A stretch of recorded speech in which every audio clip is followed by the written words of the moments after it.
Krishnalanka police స్టేషన్లో జరిగిన గాది Saikrishna lockup death కేసులో పోలీసులు రక్షించుకునే ప్రయత్నం చేస్తున్నారని మాజీ మంత్రి అంబటి రాంబాబు ఆరోపించారు.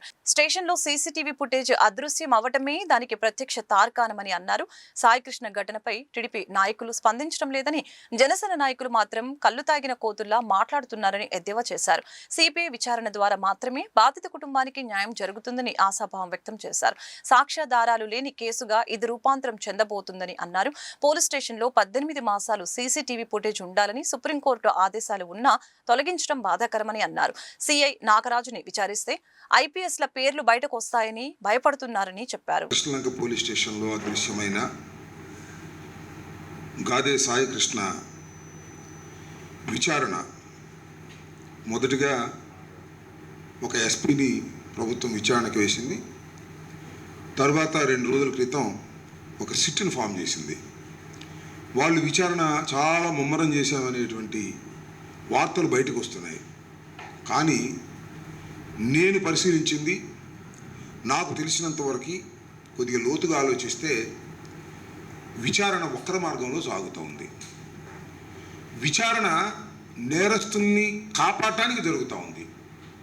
దీనిలో ఎవరైతే దోషులుగా ఉన్నారో పోలీసు అధికారుల్ని వారిని కాపాడాలనే ఉద్దేశంతో జరుగుతున్నట్టుగా చాలా స్పష్టంగా అర్థమవుతుంది. ఇవాళ చాలా కీలకమైన వార్త వారి పత్రికలోనే, ఈనాడులోనే వచ్చింది. అదేమిటంటే సీసీటీవీ ఫుటేజీలు మాయం. 9వ తారీఖు నుంచి ఏం జరిగిందో కృష్ణలంకలో సీసీ ఫుటేజీలు తీసేశారట. వాళ్ళే రాశారు. ఏం తీశారు? ఒక టెక్నీషియన్ పిలిపించి అవన్నీ తీసేసి నిన్న మొన్న నుంచి మాత్రమే సీసీ ఫుటేజీలు అందుబాటులో ఉన్నాయి. అంతకుముందు మొత్తాన్ని తుడిచేశారు. ఏంటిది? నేను తెలియగలుగుతా. ఏం చేస్తుంది సిట్టు? రాష్ట్ర ప్రభుత్వం ఏం చేస్తుంది? డీజీపీ ఏం చేస్తున్నారు? నేను చెప్పాను కదా, దీనిలో కమిషనరే దీనికి చుక్కానిలాగా ప్రవర్తించాడు. అందువల్ల సాక్ష్యాధారాలన్నీ కూడా తొలగించేటటువంటి కార్యక్రమం చేస్తున్నారు. నేను తెలియగలుగుతానండి, ఒక కేసులో ఒక ముద్దాయిని పెడితే ఎందుకు అరెస్ట్ చేయలేదు? అసలు ఎందుకు అరెస్ట్ చేస్తారు? ఎందుకు అరెస్ట్ చేస్తారో తెలుసా? నేరస్తులని కాదు, నేరారోపణ ఉన్నది కాబట్టి అతన్ని అరెస్ట్ చేసి జ్యుడిషియల్ కస్టడీలో ఉంచితే విచారణ సక్రమంగా సాగుతుందని, విచారణలో సాక్షుల్ని బెదిరించుకోకుండా ఉంటాడని, ఇలాంటి సాక్ష్యాధారాలను తొలగించుకోకుండా ఉంటారనే ఉద్దేశంతో మాత్రమే నేరారోపణ చేయబడినటువంటి అక్యూజ్ని అరెస్ట్ చేసి జ్యుడిషియల్ కస్టడీకి పంపుతారు. ఎందుకని ఇక్కడ జరగలేదు? 19వ తారీఖున మీరు కేసు రిజిస్టర్ చేశారు. కోర్స్ అది లోపభూయిష్టమైనటువంటి ఎఫ్ఐఆర్, అది నిలబడదు. దానిలో కూడా సహాయం చేయాలని అనుకుంటున్నారన్నమాట. ఈ నాగరాజు అనే సిఐని ఇంతవరకు ఎందుకు అరెస్ట్ చేయలేదు అని అడుగుతా ఉన్నా. నిజంగా కేసు రిజిస్టర్ అయిన మరుక్షణమే నాగరాజును కస్టడీలోకి తీసుకొని విచారించాలి.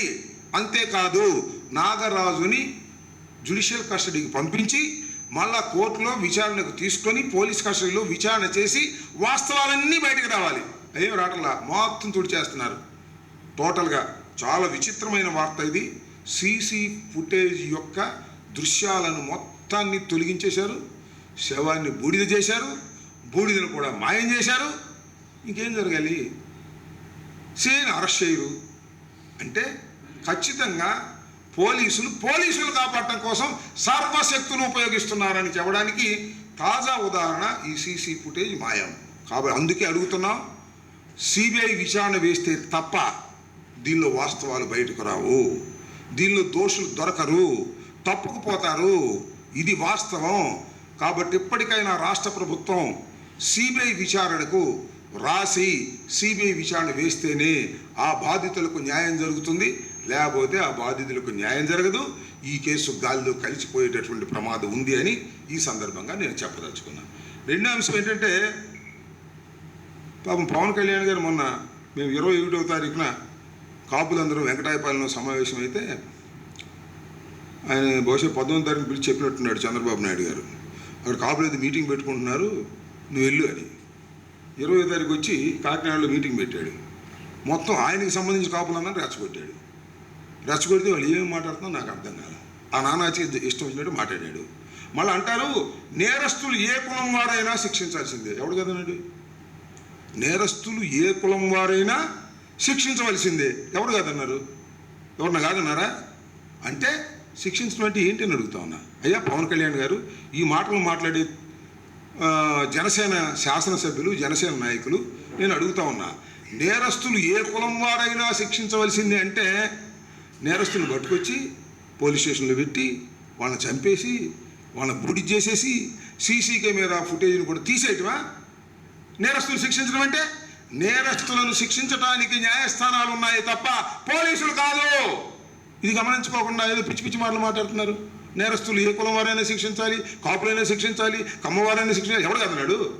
శిక్షించండి స్వామి, ఒక చట్టబద్ధమైనటువంటి పద్ధతుల్లో శిక్షించాలి తప్ప నాగరాజు లాగానో లేకపోతే కమిషనర్ లాగానో తీసుకొచ్చి పట్టుకొచ్చి చంపేసి బూడిచ్చేసి, బూడిది కూడా లేదంట, కళ్ళు తాగిన కోతలే వీళ్ళందరూ చిందులేస్తున్నారు. 20వ తారీఖున పవన్ కళ్యాణ్ గారు వెళ్ళి మాట్లాడరా మీరు ఎవరు, నేనే మాట్లాడాలా అని వాళ్ళు గద్దించాడు. అదే మన పవన్ కళ్యాణ్ గారు తిడుతున్నారా, మనం ఇక చిందు వేయాలని చిందులేస్తున్నారు. నోటికి ఇష్టం వచ్చేట్టు మాట్లాడుతున్నారు. ఏం మాట్లాడుతున్నారు? మీ పరువు పోగొట్టుకుంటున్నారు. అసభ్యకరమైనటువంటి భాష మాట్లాడి మీ పరువు పోగొట్టుకుంటున్నారు. పవన్ కళ్యాణ్ గారు చెప్తేనే ఇలాంటి అసభ్యకరమైనటువంటి భాష మాట్లాడుతున్నారు అనేటువంటి భావన దేశవ్యాప్తంగా రాష్ట్ర వ్యాప్తంగా ప్రజల్లో కలుగుతూ ఉంది. పవన్ కళ్యాణ్ గారు ఇప్పటికైనా కంట్రోల్ చేసుకోండి. ఆ కళ్ళు దాగిన కోతుల్లాగా ఇష్టం వచ్చినట్టుగా మాట్లాడుతున్నటువంటి మీ జనసేన నాయకులకి కాస్త బుద్ధి చెప్పండి, లేకపోతే మీరు కూడా కళ్ళు దాగి డ్యాన్స్ చేయండి. అంతకన్నా చేసేది ఏముంది? దుర్మార్గంగా మాట్లాడుతూ ఉన్నారు. మాకేంటి చెప్పండి? మాకేమన్నా ఆయన గాదే సాయికృష్ణ మా పార్టీనా? మీ పార్టీ కదా, మేము జనసేన అన్నారు కదా. మీ పార్టీ కూడా చచ్చిపోతే మేము పలకనిస్తే ఏంటి మీ సుఖనేతనో నాకు అర్థం కాలేదు. డ్యాన్స్ చేస్తున్నారు కళ్ళు దాగిన కోతుల్లాగా. తప్పిది. ధర్మంగా ఉండాలి, న్యాయంగా ఉండాలి. పోలీస్ స్టేషన్లో దారుణమైన హత్యలు జరుగుతూ ఉంటే వాటిని సపోర్ట్ చేసేటటువంటి అప్రజాస్వామికమైన పద్ధతుల్లో మీ పార్టీ దిగజారిపోవటం క్షమించరు ప్రజలు, మేధావులు అనేది కూడా గుర్తుపెట్టుకోండి.